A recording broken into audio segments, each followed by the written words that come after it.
Maka sosoknya ini, dia itu sosoknya tinggi besar, kemudian matanya itu merah, kukunya itu panjang-panjang, dan sosoknya ini mirip barongan yang biasa ada di kesenian kuda lumping. Hai, assalamualaikum warahmatullahi wabarakatuh. Terima kasih udah mampir di channel YouTube ini. Nah, kali ini aku akan kembali membawakan kisah horor untuk kalian semua. Tetapi sebelum kita lanjutkan, jangan lupa guys untuk klik tombol subscribe, like, dan komennya. Dan jangan lupa juga untuk klik tombol loncengnya agar kalian tidak ketinggalan saat aku upload video yang baru. Cerita horor kali ini menceritakan tentang seorang pemburu yang tidak sengaja menembak sosok genderuwo yang berakibat mereka itu satu keluarga diteror oleh sosok tersebut hingga akhirnya salah satu anggota keluarga mereka itu merenggang nyawa. Kisah ini diceritakan oleh seseorang yang kita sebut saja namanya Robi. Nah, malam itu Robi, ayahnya, dan keponakannya yang kita sebut saja namanya Wahyu pergilah berburu. Kegiatan berburu yang mereka lakukan untuk menyalurkan hobi dan memenuhi kebutuhan hidup mereka seketika berubah menjadi malapetaka yang akhirnya merenggut nyawa salah satu anggota keluarga Robi. Nah, mereka ini selalu berburu macan rembah, luwak, kelelawar, dan lain-lainnya.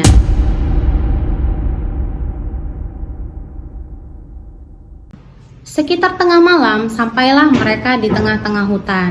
Tanpa sengaja, cahaya senter mereka itu menangkap suatu pergerakan. Nah, benar saja, pergerakan tersebut itu adalah pergerakan dari yang mereka kira ini adalah seekor luwak yang besar. Akan tetapi, berbeda dengan si Robi ini, dia udah tidak enak perasaannya karena dia melihat ekor dari hewan tersebut itu sangat besar, sebesar kaki manusia.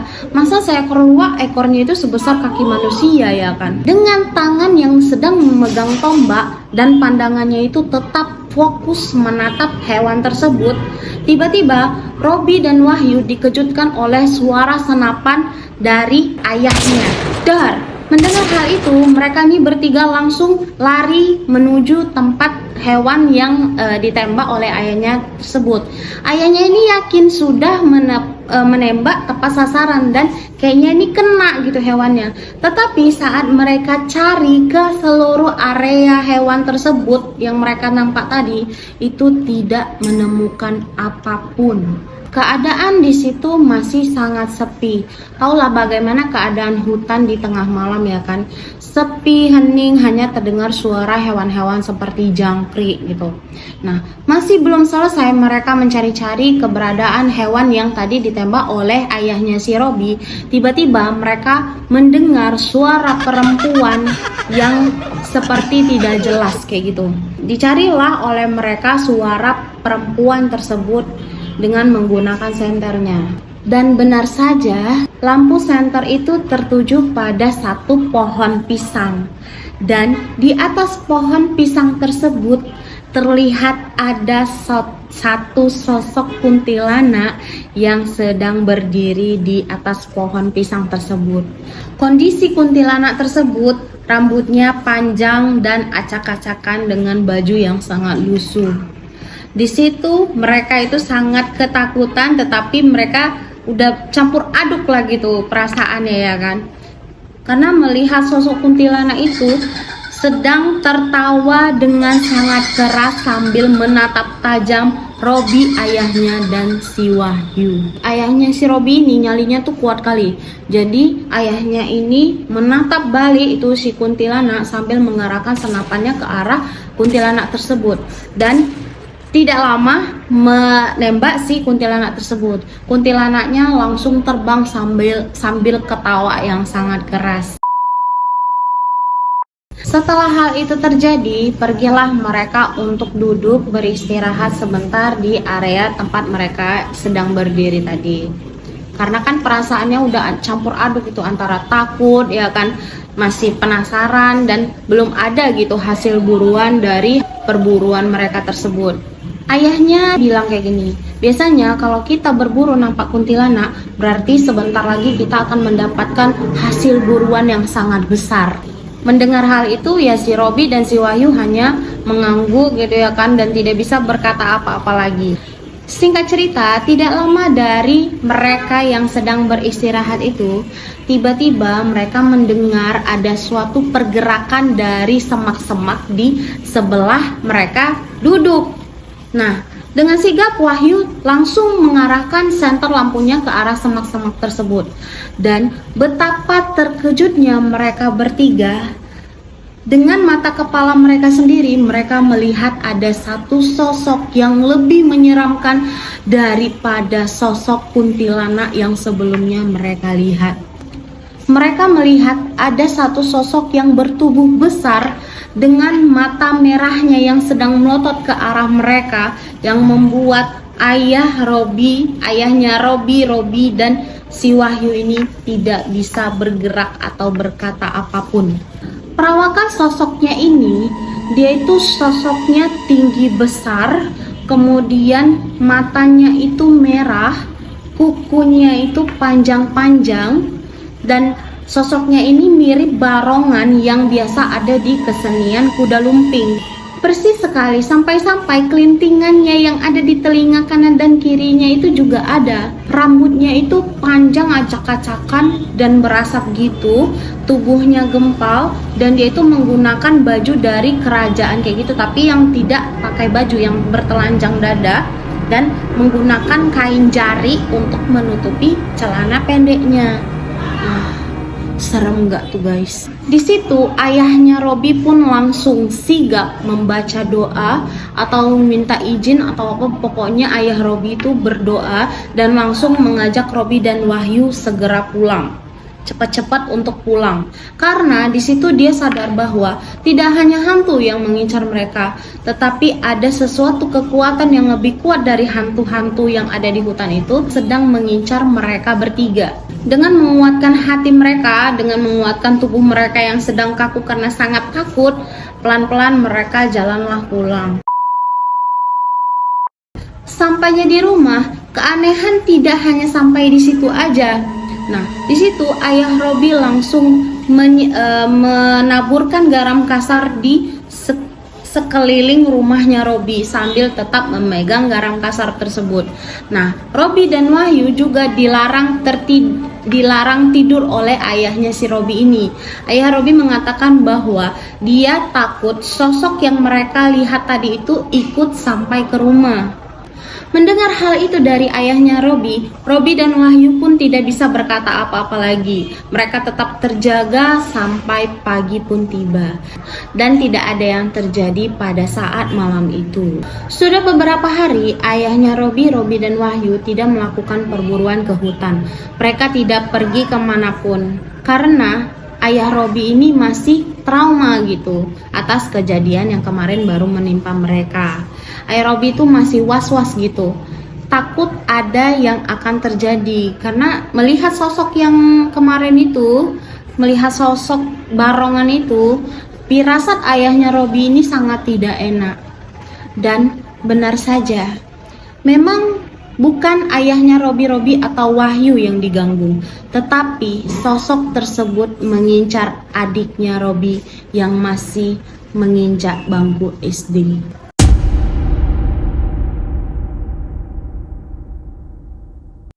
Bagaimana mereka tahu bahwa sosok tersebut menyakiti atau menyerang adiknya Robi? Nah, jadi beberapa hari dari kejadian tersebut di hutan tersebut, adik Robi ini yang pagi-paginya masih sehat, masih sarapan, tiba-tiba saja muntah gitu.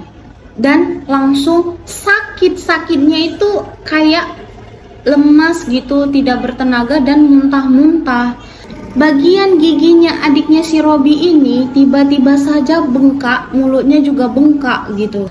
Dan terlihat itu sangat tidak wajar. Karena kalau anak-anak ini kan memang sering sariawan gitu ya kan, tapi ini bentuknya beda gitu. Tidak hanya tinggal diam, ayahnya Robi dan keluarganya Robi ini langsung membawa adiknya ini ke rumah sakit. Semua pertolongan dari pihak rumah sakit sudah diberikan, tetapi tidak ada hasil. Adiknya Robi tetap saja gitu sakit, dan kondisinya itu sangat-sangat memprihatinkan.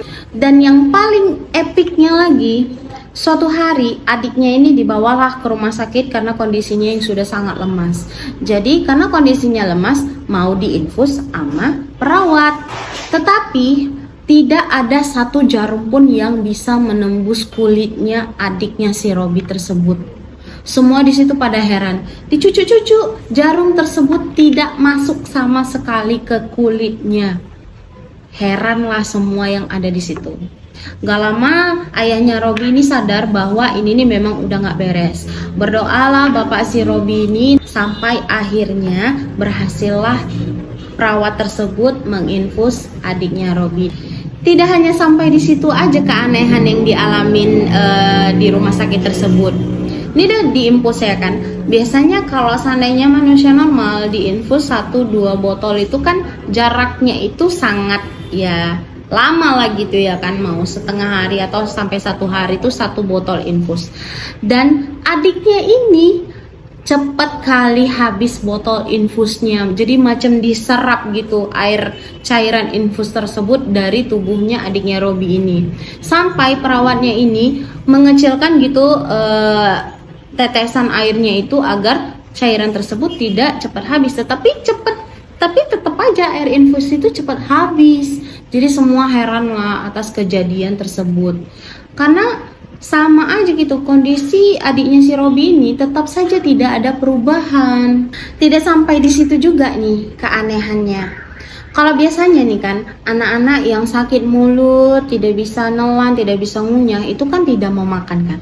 Tapi adiknya si Robi ini makannya tuh lahap banget. Kadang-kadang dia minta ikan, minta daging, minta ayam. Bahkan dia pernah juga memakan itu makanan daging mentah dengan sangat lahap. Dari situ mereka ini udah sadar bahwa adik si Robi ini sepertinya kesurupan gitu, bukan adiknya lagi gitu. Karena keanehan tersebut, ayah Robi dan Robi pun menyarankan untuk membawa adiknya ini ke orang pintar gitu ya kan, atau pengobatan jalur ya seperti itulah, seperti yang orang pintar, ustadz atau apa. Tetapi udah berapa banyak orang pintar itu tidak berhasil menyembuhkan adiknya si Robi.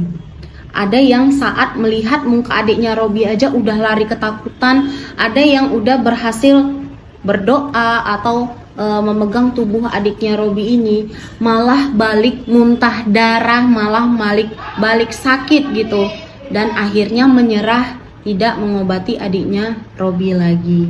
Keadaan adiknya Robi ini makin lama makin memprihatinkan, sampai-sampai adiknya Robi ini udah sering muntah darah, badannya makin habis, makin kurus, pokoknya makin prihatinkan lah gitu. Dan ternyata sosok yang mereka lihat di hutan kemarin sudah terlihat ada di dalam rumah Robi. Melihat hal itu, Robi itu udah sangat pasrah, udah sangat takut gitu ya kan. Dan benar saja, tidak lama dari kondisi adiknya yang sangat udah parah kayak gitu, udah kritis kayak gitu, tidak lama adik Robi pun merenggang nyawa atau meninggal dunia. Sebelum adiknya meninggal, adiknya Robi ini meminta dengan bersikeras ingin memakan ikan mentah. Mau gak mau orang tuanya Robi ini memberikan kepada adiknya, karena kan kondisinya memprihatinkan, yang penting adiknya Robi ini makan. Jadi dikasihlah dengan terpaksa oleh orang tuanya, dimakanlah dengan lahap oleh adiknya si Robi. Tetapi setelah adiknya Robi ini makan ikan tersebut, adiknya itu langsung muntah darah sebanyak-banyaknya. Setelah itu dia pingsan dan akhirnya meninggal dunia, tidak bisa diselamatkan lagi. Di situ Robi, ayahnya, ibunya Robi itu sangat-sangat terpukul dan macam tidak semangat gitu karena sudah kehilangan adiknya Robi. Mereka pun sudah pasrah dengan keadaan dan apa yang akan terjadi selanjutnya. Dan keanehan, pada saat adiknya Robby ini meninggal, tidak hanya sampai di situ. Pada saat adiknya Robby ini mau dimakamkan, ada yang melihat di ujung pemakaman adiknya Robby ini ada sebuah pohon, dan kelihatanlah di situ ada satu sosok besar yang sebelumnya mereka lihat di hutan, sedang memperhatikan proses pemakaman adiknya Robby. Kematian adiknya Robby itu menjadi suatu pukulan dan trauma besar bagi ayahnya Robby dan Wahyu dan satu keluarga Robby lah. Dan dari situ juga keluarganya Robby tidak pernah berburu lagi. Dan setelah adiknya meninggal, memang Robby dan keluarganya tidak ada mendapat gangguan lagi gitu. Jadi mungkin sosok ini hanya marah gitu, karena ternyata yang ditembak oleh ayahnya Robby pada saat berburu itu adalah sosok genderuwo atau sosok barongan ini, bukan hewan luwak atau semacamnya gitu. Jadi mungkin sosok ini marah, jadi ya gantinya dia harus mendapatkan anggota keluarganya si Robby ini mungkin ya guys. Ya semoga adiknya Robby itu diterima di sisi Allah, dan itu di sana dia juga udah nggak sakit lagi gitu ya. Semoga sukmanya itu tidak dikurung oleh sosok tersebut. Dan ini juga pelajaran untuk kita ya guys. Jadi kalau seandainya kita pergi ke hutan, mau apapun tuh kegiatannya, mau berkemah, berburu atau apapun, ya sebaiknya kita berdoa dulu, minta izin dulu. Jadi ya kan kita tidak tahu ada sosok apa, kekuatannya sebesar apa di sana gitu ya kan. Nah, sebaiknya kita harus melindungi diri dengan berdoa dan tidak melakukan hal-hal yang bisa mengganggu kehidupan yang lainnya gitu. Istilahnya kan kita hidup ini berdampingan. Nah, itu dia cerita dari Robby. Cerita ini menurut aku sangat horor ya. Kalau kalian suka dengan videonya atau ada yang mau ditambahkan, boleh komen di bawah ini ya guys. Dan kalau ada yang mau berbagi cerita, boleh email ke email yang akan kita cantumkan di description. Terima kasih atas waktunya yang sudah menonton. See you the next video.